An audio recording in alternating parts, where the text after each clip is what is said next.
तब्बल 1.5 कोटी रुपयाची एसटी महामंडळाची इलेक्ट्रिकल शिवाई बस चोरीला गेली आणि चोर म्हणतो की मी आतापर्यंत 20 बस चोरल्या।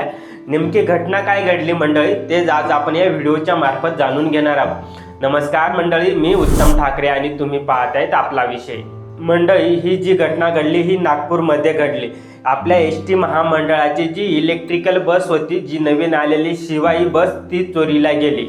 ही जी बस होती ती इमामवाडा बस स्थानकातील चार्जिंग स्टेशनवरती ही बस चार्जिंगला लावलेली होती आणि 1 जुलैच्या रात्री साधारणतः 1 ते 1:30 वाजेच्या सुमारास या चोरट्यांनी ही बस चोरली।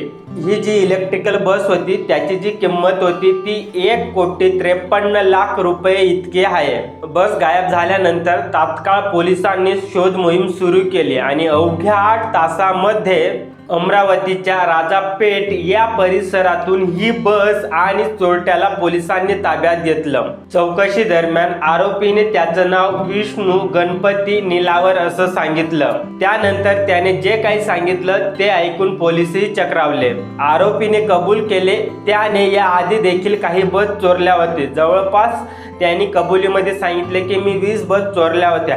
आंध्र प्रदेश झालं, तेलंगणा झाल्या आणि नांदेडमधून देखील बस चोरली होती असं आरोपीने कबुली दिली आणि मंडळी त्याच्यावर अनेक ठिकाणी गुन्हे देखील दाखल आहेत।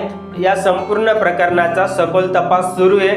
मंडळी, तुम्हाला काय वाटतं, एवढ्या मोठ्या बसची, ते देखील एसटी महामंडळाची बस सहजासहजी चोरीला कशी गेली? याबद्दल तुमचं मत काय आहे कमेंट बॉक्समध्ये व्यक्त व्हा। मंडळी, तुम्ही अजून पण आपल्या चॅनलला सबस्क्राईब केले नसेल तर चॅनलला सबस्क्राईब करा, व्हिडिओला लाईक करा, शेअर करा। भेटू पुन्हा आपण नवीन व्हिडिओमध्ये, तोपर्यंत धन्यवाद।